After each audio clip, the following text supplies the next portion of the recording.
Hi friends, ಎಲ್ಲರಿಗೂ ನಮಸ್ಕಾರ. ಎಲ್ಲರೂ ಹೇಗಿದ್ದೀರಾ? ಎಲ್ಲರೂ ಚೆನ್ನಾಗಿದ್ದೀರಾ ಅಂತ ತಿಳ್ಕೊಂಡಿದ್ದೀನಿ. ನಾನು ಕೂಡ ಚೆನ್ನಾಗಿದ್ದೀನಿ ಫ್ರೆಂಡ್ಸ್. ಇದು ಗುರುವಾರ ಮತ್ತು ಶುಕ್ರವಾರದ ವಿಡಿಯೋ. ಇದು 2 ದಿನದ ವಿಡಿಯೋ. ಇದು ಗುರುವಾರ ಬೆಳಗ್ಗೆ ಅಮ್ಮ ಯಾಕೋ ಆಗ್ತಾಯಿಲ್ಲ, ಸುಸ್ತಾಗ್ತೈತೆ, ಅದೆಲ್ಲ ಸ್ವಲ್ಪ ನೋವು ಬರ್ತಿದೆ ಅಂತ ಅಂತಿದ್ರು. ಅದಕ್ಕೆ ಡ್ಯಾಡಿ ಹಾಸ್ಪಿಟಲ್ಗೆ ಹೋಗಿ ಬಾಟ್ಲು ಹಾಕಿಸ್ಕೊ ಬಂದ್ಬಿಡು ಅಂತ ಹೇಳಿದ್ರು. ಹೋಗಿ ಬಾಟ್ಲೆಲ್ಲ ಹಾಕಿಸ್ಕೊಂಡು ಇಂಜೆಕ್ಷನ್ ಎಲ್ಲ ಹಾಕಿಸ್ಕೊಂಡು ಬಂದಿದ್ರು. ಆದ್ರೂ ಯಾಕೋ ಆಯ್ತಾಯಿಲ್ಲ ಅಂತ ಅಂದ್ಬಿಟ್ಟು ತುಂಬ ಇದು ಮಾಡ್ತಿದ್ರು. ಮತ್ತೆ ಮನೆಗೆ ಬಂದರು. 4 ಗಂಟೆಯಲ್ಲಿ ಮನೆಗೆ ಬಂದಿದ್ರು. ಮತ್ತೆ ಆಯ್ತಾಯಿಲ್ಲ, ಮತ್ತೆ ಪೇನ್ ಸ್ಟಾರ್ಟ್ ಆಗಿಬಿಟ್ಟಿದೆ, ಆಗ್ತಾಯಿಲ್ಲ, ಕರ್ಕೊಂಡು ನಡೀರಿ ನನ್ನ ಅಂತಂದರು. ಆವಾಗ ಮತ್ತೆ 5 ಗಂಟೆಗೆ ಮತ್ತೆ ದೊಡ್ಡ ಆಸ್ಪತ್ರೆ KR ನಗರಕ್ಕೆ ಕರ್ಕೊಂಡು ಹೋಗಿದ್ರು. ಅಲ್ಲಿ ಹೋಗಿ ಇಂಜೆಕ್ಷನ್ ಎಲ್ಲ ಹಾಕ್ಸಿ ಬಾಟ್ಲೆಲ್ಲ ಹಾಕಿಸ್ಕೊಂಡು ಮತ್ತೆ ಕರ್ಕೊಂಡು ಬಂದರು. ಕರ್ಕೊಂಡು ಬಂದು ಎಷ್ಟು ಟೈಮು 10 ಗಂಟೆ ಆಗಿತ್ತು. 9:45 10 ಗಂಟೆ ಆಗಿತ್ತು. ಅಷ್ಟೊತ್ತಿಗೆಲ್ಲ ಮಕ್ಕಳೆಲ್ಲ ಮಲಗಿದ್ರು. ಬಂದ ತಕ್ಷಣ ಅಮ್ಮಗೊಂದು ಸ್ವಲ್ಪ ಗಂಜಿ ಕಾಯಿಸ್ಬಿಟ್ಟು ಡ್ಯಾಡಿಗೊಂದು ಸ್ವಲ್ಪ ಮುದ್ದೆ ಮಾಡಿಬಿಟ್ಟು ಊಟ ಹಾಕ್ಕೊಟ್ಟಿದ್ದೆ. ಮಕ್ಕಳೆಲ್ಲ ಮಲಗಿಬಿಟ್ಟಿದ್ರು. ಅಮ್ಮ ನೋಡಿ ಎಷ್ಟು ಸುಸ್ತಾಗ್ಬಿಟ್ಟಿದ್ದಾರೆ. ಅವ್ರಿಗೆ ತುಂಬ ಕೂದಲೆಲ್ಲ ಉದುರುತ್ತಿತ್ತು. ಕಪ್ಪಡಿಗೆ ಹೋಗಿ ಮುಡಿ ಕೊಟ್ಕೊಂಡು ಬಂದರು ಅಮ್ಮ ಡ್ಯಾಡಿ ಇಬ್ಬರು ಹೋಗ್ಬಿಟ್ಟು. ತುಂಬ ಸುಸ್ತಾಗ್ಬಿಟ್ಟಿದ್ರು. ಗಂಜಿನೂ ಬೇಡ ಏನೂ ಬೇಡ ಅಂತಾಯಿದ್ರು. ಅವ್ರಿಗೆ ವಾಮಿಟಿಂಗು ಮತ್ತು ಎದೆ ನೋವು ಶುರುವಾಗ್ಬಿಟ್ಟಿತ್ತು. ಅದಾದಮೇಲೆ ಮಲಿಕೊಂಡಿದ್ರು ಸ್ವಲ್ಪ ಹೊತ್ತು. ಆಮೇಲೆ 3 ಗಂಟೆ 4 ಗಂಟೆಯಿಂದ ಮತ್ತೆ ಪೇನ್ ಸ್ಟಾರ್ಟ್ ಆಗಿಬಿಡ್ತು ಅವ್ರಿಗೆ. ತುಂಬ ಒದ್ದಾಡಿದ್ದಾರೆ, ನೈಟೆಲ್ಲ ಒದ್ದಾಡಿದ್ದಾರೆ. ಎದ್ದೆದ್ದು ನೈಟೆಲ್ಲ ಅಮ್ಮ ಸುಮ್ಮನಿರು, ಇನ್ನೇನು ಮಾಡ್ತೀಯ ಅಂತ ಇದು ಮಾಡ್ತಿದ್ದೀನಿ ಅಂದರೆ ಇಂಜೆಕ್ಷನ್ಗಳ್ನೂ ತಂದಿಲ್ಲ ಅವರು. ಇಲ್ಲಾಂದ್ರೆ ಅದನ್ನಾದರೂ ಹಾಕ್ಕೊಡ್ಬೋದಾಗಿತ್ತು, ಏನೂ ತಂದಿರಲಿಲ್ಲ.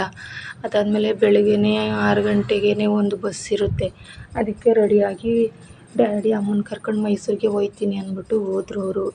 ಅಂದರೆ ಮೈಸೂರಲ್ಲಿ ಅವರು KRH ಹಾಸ್ಪಿಟಲಲ್ಲಿ ರೆಗ್ಯುಲರಾಗಿ ತೋರಿಸ್ತಾ ಇರೋದು.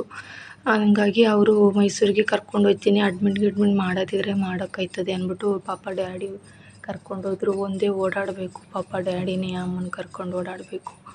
ಮಕ್ಕಳೆಲ್ಲ ಮಲಗಿದ್ರು. ಅಷ್ಟೊತ್ತಿಗೆಲ್ಲ ನೀರು ಬಂತು. ನೀರು ಹಿಡಿಯೋಣ ಅಂದ್ಬಿಟ್ಟು ಪೈಪ್ ಹಾಕಿದೆ. ಆಮೇಲೆ ನೈಟೇ ಹಾಲು ತರಿಸಿ ಇಟ್ಕೊಬಿಟ್ಟಿದೆ. ಅಂದರೆ ಡ್ಯಾಡಿ ಅವರು ನೈಟ್ ಏನಾದ್ರು ಬರಲಿಲ್ಲ ಅಂತಂದರೆ ಬೆಳಗ್ಗೆ ಮಕ್ಳು ಎದ್ದೇಳೋದು ಲೇಟ್ ಆಗುತ್ತೆ, ಹಾಲನ್ನ ಡೈರಿಗೆ ಕಳ್ಸೋಕ್ಕೆಲ್ಲ ಹಿಂಸೆ ಆಗುತ್ತೆ ಅಂತ ಅಂದ್ಬಿಟ್ಟು ನಾನು ನೈಟೇ ಮಕ್ಳ ಕೈಲಿ ಹಾಲು ತರಿಸಿ ಡೈರಿಗೆ ಕಳಿಸ್ಬಿಟ್ಟು ಮಕ್ಕಳನ್ನ ಹಾಲು ತರಿಸಿ ಮಡಿಕೊಂಡಿದ್ದೆ. ಅದೇ ಹಾಲನ್ನ ಬಿಸಿ ಮಾಡಿಬಿಟ್ಟು ಮಕ್ಕಳಿಗೆಲ್ಲ ಹಾಲು ಕಾಯಿಸ್ಕೊಡೋಣ ಅಂದ್ಬಿಟ್ಟು ರೆಡಿ ಮಾಡ್ತಾಯಿದ್ದೆ. ಮಕ್ಕಳಿಗೆಲ್ಲ ಹಾಲು ಕಾಯಿಸ್ಕೊಟ್ಬಿಟ್ಟು ನಾನು ಒಬ್ಬಳು ಟೀ ಕುಡಿತೀನಿ. ನಾನು ಟೀ ಕಾಯಿಸ್ಕೊಂಡೆ. ಟೀ ಕುಡಿದ್ಬಿಟ್ಟು ಪಾತ್ರೆಗಳೆಲ್ಲ ಇದ್ದು ಸ್ವಲ್ಪ ಪಾತ್ರೆ ಎಲ್ಲ ತೊಳೆದಿಟ್ಬಿಟ್ಟು ಮಕ್ಕಳಿಗೆ ತಿಂಡಿ ರೆಡಿ ಮಾಡೋಣ ಅಂದ್ಬಿಟ್ಟು ಚಿತ್ರಾನ್ನ ರೆಡಿ ಮಾಡ್ತಾಯಿದ್ದೆ. ನಮ್ಮ ಪಾಪು ನಾನು ಹಿಂದಿಂದನೇ ಓಡಾಡ್ತಾಯಿದ್ಲು. ಅವಳಿಗಿನ್ನೂ ನಾನು ಫೀಡ್ ಮಾಡ್ತೀನಲ್ವ, ಹಂಗಾಗಿ ಅವಳು ನಾನು ಹಿಂದಿಂದನೇ ಸುತ್ತುತ್ತಾಯಿದ್ಲು. ಅದಾದಮೇಲೆ ಅವಳು ಫೋನ್ ಮೇಲೆ ತುಂಬ ಅಡಿಕ್ಟ್ ಆಗಿಬಿಟ್ಟಿದ್ಲು. ಆ ಫೋನ್ ಬೇಕು ಅಂತ ಬೇರೆ ಅಳ್ತಾನೆ ಇದ್ಲು. ಅದಕ್ಕೆ ಅವಳನ್ನ ಸ್ವಲ್ಪ ಸಮಾಧಾನ ಮಾಡೋಣ ಅಂಥೇಳಿ ಎತ್ಕೊಂಡು ರೈಸ್ ಎಲ್ಲ ಮಾಡಿಟ್ಟಿದ್ದೆ. ಹುಳಿ ರೆಡಿಯಾಗಿತ್ತು, ಅದನ್ನು ಮಿಕ್ಸ್ ಮಾಡಿಬಿಟ್ಟು ಮಕ್ಕಳಿಗೆಲ್ಲ ಕೊಡಬೇಕು. ನಮ್ಮ ಪಾಪುಗೂ ಇವತ್ತು ಚಿತ್ರಾನ್ನನೇ ತಿನ್ನಿಸೋಣ ಅಂದ್ಕೊಂಡಿದ್ದೀನಿ. ಅವಳಿಗೇನಿಲ್ಲ, ಸಪ್ರೇಟಾಗಿ ಏನು ಮಾಡೋಕ್ಕಾಗಲ್ಲ. ಇವಾಗ ಅಮ್ಮ ಬೇರೆ ಇಲ್ಲ. ಅಮ್ಮ ಇದ್ದರೆ ಅಮ್ಮ ಸ್ವಲ್ಪ ಹೊತ್ತು ಪಾಪು ಹತ್ರ ಇದ್ದರೆ ನಾನು ಕೆಲಸ ಮಾಡ್ಕೊಳ್ತಾ ಇದ್ದೀನಿ.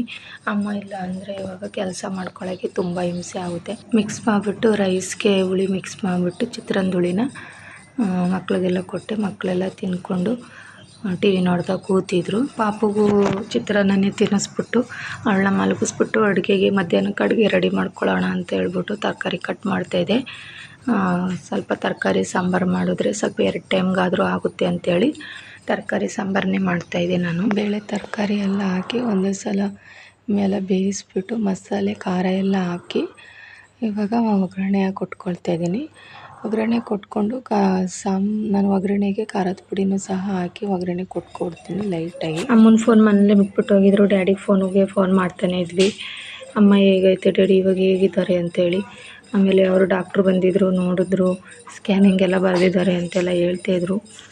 ಅದಾದಮೇಲೆ ನಾನು ಸಂಜೆ ಒಂದು 6 ಗಂಟೆ ಆಗಿತ್ತು. ದೀಪ ಹಚ್ಚೋಣ ಅಂತೇಳಿ ದೀಪ ಹಚ್ತಾಯಿದ್ದೆ.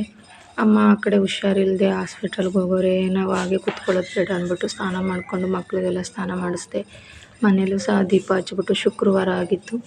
ಶುಕ್ರವಾರ ಸಂಜೆ ನಾನು ದೀಪ ಎಲ್ಲ ಹಚ್ಚಾದ್ಮೇಲೆ ದೇವ್ರ ಮನೆಗೆ ಮತ್ತು ಮನೆಗೆಲ್ಲ ದೃಷ್ಟಿ ತೆಗೆದುಬಿಟ್ಟು ನಿಂಬೆಹಣ್ಣೆಲ್ಲನೂ ತೆಗ್ದಿಟ್ಟೆ. ಕರ್ಪೂರದಲ್ಲೂ ದೃಷ್ಟಿ ತೆಗೆದು ನಿಂಬೆಹಣ್ಣು ಆ ಕಡೆ ಈ ಕಡೆ ಇಟ್ಬಿಟ್ಟು ಅದಾದಮೇಲೆ ಮನೆಗೆ ಬಂದುಬಿಟ್ಟು ಪಾಪುಗೆ ಸ್ವಲ್ಪ ಹಿಟ್ಟು ಮಾಡೋಣ ಅಂಥೇಳಿ ಹಿಟ್ಟು ಮಾಡ್ತಾಯಿದ್ದೆ. ಸರಿ ಮಾಡೋಣ ಅಂತ ಕಡದ್ರಾಗಿ ಹಿಟ್ಟಲ್ಲಿ ಸರಿ ಮಾಡ್ತಾಯಿದ್ದೆ. ಅಷ್ಟೊತ್ತಿಗೆ ಸ್ವಲ್ಪ ಲೈಟಾಗಿ ಮಳೆ ಬಂತು.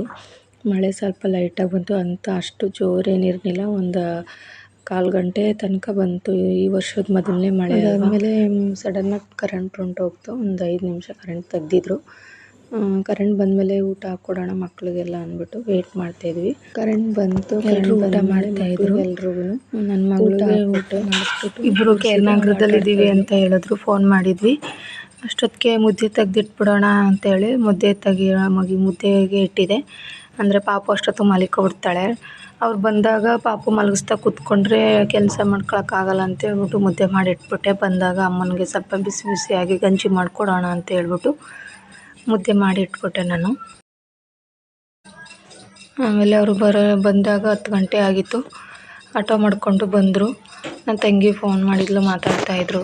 ತುಂಬ ಸುಸ್ತು ಪಡ್ತಿದ್ರು. ತುಂಬ ಅಂದರೆ ತುಂಬ ಪೇಯ್ನು ಆಯ್ತಾಯಿಲ್ಲ ಅಂತ ಅಂದ್ಬಿಟ್ಟು ತುಂಬ ಒದ್ದಾಡ್ತಾಯಿದ್ರು. ಬಂದಾಗ ಒಂದು 2 ಗಂಟೆ ಟೈಮ್ 3 ಗಂಟೆ ಟೈಮ್ ಸುಮ್ಮನೆ ಇರ್ತಾರೆ ಹಾಸ್ಪಿಟಲಿಂದ ಬಂದಾಗ ಆ ಇಂಜೆಕ್ಷನ್ ಪವರ್ಗೆ. ಆಮೇಲೆ ಮತ್ತೆ ಪ್ರಕಾರ ಹಂಗೆ ಅಳುತ್ತಾ ಕೂತ್ಕೋತಾರೆ. ಆಗಲ್ಲ, ಕರ್ಕೊಂಡೋಗ್ಬಿಡಿ ನನ್ನ, ಹಾಸ್ಪಿಟಲ್ ಕರ್ಕೊಂಡೋಗಿ ನನ್ನ ಅಂತ ಅಳ್ತಾ ಕೂತ್ಕೋತಾರೆ. ಇವೆಲ್ಲ ನೋಡಿದ್ರೆ ತುಂಬ ಬೇಜಾರಾಗುತ್ತೆ. ಯಾಕೆ ನಮ್ಮ ಮನೆಗೆ ಈ ಥರ ಎಲ್ಲ ಕಷ್ಟಗಳು ಬಂದ್ಬಿಡ್ತು ಅನ್ನೋದೇ ಗೊತ್ತಾಯ್ತಲ್ಲ. ಆಗ ರಂಜಿತಾ, ಇವಾಗ ನಮ್ಮಮ್ಮ, ಇದೆಲ್ಲ ನೋಡಿದ್ರೆ ತುಂಬ ಬೇಜಾರಾಗುತ್ತೆ. ನಮ್ಮ ರಂಜು ಮಗಳಂತೂ ಅಜ್ಜಿ ಬೇಕು ಅಂತ ಹೇಳ್ತಾಯಿದ್ಲು. ಆಮೇಲೆ ಅವ್ರು ಬಂದಮೇಲೆ ಸುಮ್ಮನೆ ಆದಳು. ನನ್ನ ಮಗಳು ಮಲಿಕೊಂಡ್ಳು. ಅವಳು ನಾನು ಜೋಕಾಲಿಗೆ ಹಾಕ್ಬಿಟ್ಟು ಸ್ವಲ್ಪ ಜೋಕಾಲಿಲೇ ಮಲಿಕೊಳ್ಳಿ, ಈಗ ತಕ್ಷಣ ಮಲಗಿಸ್ಕೊಂಡ್ರೆ ಮಕ್ಕಳು ಗಲಾಟೆ ಮಾಡ್ತಿರ್ತಾರೆ ಮತ್ತೆ ಎದ್ಬಿಡ್ತಾಳೆ ಅಂದ್ಬಿಟ್ಟು ನಾನು ಜೋಕಾಲಿಗೆ ಹಾಕ್ಬಿಟ್ಟು ಇಲ್ಲೆಲ್ಲ ಚಾಪೆ ಎಲ್ಲ ಹಾಕಿ ರೆಡಿ ಮಾಡಿದೆ. ಚಾಪೆ ಎಲ್ಲ ಹಾಸ್ಬಿಟ್ಟು ರೆಡಿ ಮಾಡಿದೆ. ಮುದ್ದೆ ಮಾಡಿಟ್ಟಿದ್ದೆ. ಡ್ಯಾಡಿ ಆಮೇಲೆ ಊಟ ಮಾಡ್ತೀನಿ ಇರಪ್ಪ, ಅಮ್ಮನಿಗೆ ಏನಾದರೂ ಮಾಡಿಕೊಡು ಅಂದರು. ಅದಕ್ಕೆ ಅಮ್ಮನಿಗೆ ಸ್ವಲ್ಪ ಅನ್ನದ್ದು ಗಂಜಿ ಮಾಡಿಕೊಟ್ಟೆ. ಅದಕ್ಕೆ ಸ್ವಲ್ಪ ಹೆಸ್ರುಬೇಳೆ, 1-2 ಟೇಬಲ್ ಸ್ಪೂನ್ ಅಷ್ಟು ಹೆಸ್ರುಬೇಳೆ ಹಾಕಿ ಗಂಜಿ ಮಾಡಿಕೊಟ್ಟೆ. ತಂಪಾಗಿರೋಂಥದ್ದೇ ತಗೊಳ್ಳಿ ಅಂತ ಹೇಳಿದ್ದಾರೆ. ಮೊಸರು, ಮಜ್ಜಿಗೆ, ಈ ಥರ ಗಂಜಿ, ಈ ಥರ ನೀರಿನಂಶ ಇರೋವಂಥದ್ದು, ಎಳ್ನೀರು ಇವೆಲ್ಲ ತೊಗೊಳಕ್ಕೆ ಹೇಳಿದ್ದಾರೆ. ಅದಕ್ಕೆ ನಾನು ಸ್ವಲ್ಪ ಹೆಸ್ರುಬೇಳೆ ಸೇರಿಸಿದ್ದೀನಿ. ಅನ್ನದ ಗಂಜಿ ಮಾಡಿಕೊಟ್ಟೆ. ಗಂಜಿ ಕೊಡೋಕ್ಕಿಂತ ಮುಂಚೆ ಖಾಲಿ ಹೊಟ್ಟೆ ಟ್ಯಾಬ್ಲೆಟ್ ತೊಗೊಳಕ್ಕೆ ಹೇಳಿದ್ರು. ಪ್ಯಾಂಟಪ್ರಜೋಲ್ ಮತ್ತು ಆಂಡಮ್ ಟ್ಯಾಬ್ಲೆಟ್ ತೊಗೊಳಕ್ಕೆ ಹೇಳಿದರು. ಅದನ್ನು ತೆಗೆದು ಕೊಟ್ಬಿಟ್ಟು ಅಮ್ಮನಿಗೆ ತಗೊಂಬ ಅಂತೇಳಿ ಕೊಡ್ತಾಯಿದ್ದೆ ನಾನು ಖಾಲಿ ಹೊಟ್ಟೆಗೆ. ಆಮೇಲೆ ವಾಮಿಟಿಂಗು ಇದೆ ಅಮ್ಮನಿಗೆ. ಅದಕ್ಕೋಸ್ಕರ ವಾಂತಿ ಮಾತ್ರೆ ಮತ್ತು ಗ್ಯಾಸ್ಟ್ರಿಕ್ ಮಾತ್ರೆ 2 ತೆಗೆದುಕೊಟ್ಟೆ. ಕೊಟ್ಬಿಟ್ಟು ಸ್ವಲ್ಪನೇ ಗಂಜಿ ಕೊಡಪ್ಪ ಅಂತಂದರು. ನಾವು ಒಂದು ಗ್ಲಾಸಲ್ಲಿ ಟೀ ಕುಡಿತೀವಲ್ಲ, ಆ ಗ್ಲಾಸಲ್ಲಿ ಅಷ್ಟು ಗ್ಲಾಸು ಗಂಜಿ ಇಸ್ಕೊತಾರೆ. ಅದರಲ್ಲಿ ಅರ್ಧ ಗ್ಲಾಸೂ ಸಹ ಕುಡಿಯೋಲ್ಲ. 1-2 ಸ್ಪೂನ್ ಅಷ್ಟು ಕುಡಿದ್ಬಿಟ್ಟು ಆಗಲ್ಲ ಅಂತ ಮಡಗಿ ಬಿಡ್ತಾರೆ. ಅದರಲ್ಲಿ ಬೇರೆ ವಾಮಿಟಿಂಗ್ ಬೇರೆ ಇದೆಯಲ್ಲ, ತುಂಬ ಸುಸ್ತಾಗ್ಬಿಟ್ಟಿದ್ದಾರೆ. ಆಯ್ತಲ್ಲ ಅಂತ ಪಾಪ ಇದು ಮಾಡ್ತಾರೆ.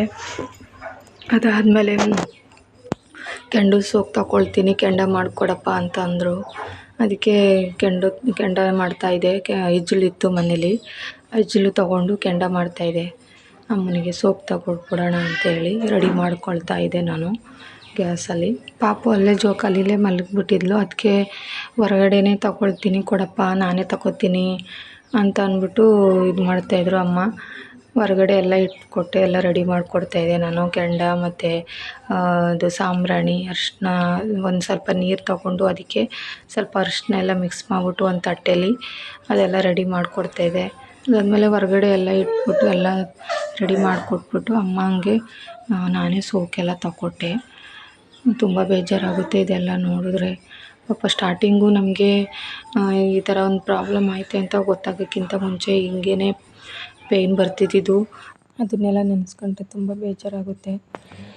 ಅಮ್ಮಂಗೆ ಸ್ವಲ್ಪ ಕೆಂಡದ ಸೋಪ್ ತಗೊಟ್ಬಿಟ್ಟು ಆಮೇಲೆ ಒಳಗಡೆ ಬಂದು ಕೈ ಕಾಲು ಮುಖ ತೊಳ್ಕೊಂಡು ಸ್ವಲ್ಪ ಊಟ ಮಾಡಿಕೊಂಡು ಆಮೇಲೆ ಪಾಪು ಜೋಕಾಲಿಲಿ ಮಲಗಿದ್ಲಲ್ಲ, ಅವಳು ಎತ್ಕೊಂಡು ನಾನು ಮಲಿಕೊಂಡೆ. ಫ್ರೆಂಡ್ಸ್, ಇಲ್ಲಿಗೆ ಈ ವಿಡಿಯೋನ ನಾನು ಮುಗಿಸ್ತಾ ಇದ್ದೀನಿ. ಈ ವಿಡಿಯೋ ನಿಮಗೆ ಸ್ವಲ್ಪನಾದರೂ ಇಷ್ಟವಾಗಿದ್ದರೆ ಪನ್ನಗ ಶಕ್ತಿ ಕುಟುಂಬ ಚಾನಲ್ಗೆ ಲೈಕ್ ಮಾಡಿ, ಹಾಗೆ ಶೇರ್ ಮಾಡಿ. ಪ್ಲೀಸ್ ಸಪೋರ್ಟ್ ಮಾಡಿ. ನಿಮ್ಮ ಸಪೋರ್ಟು ನನಗೆ ತುಂಬ ಇಂಪಾರ್ಟೆಂಟು. Thank you friends.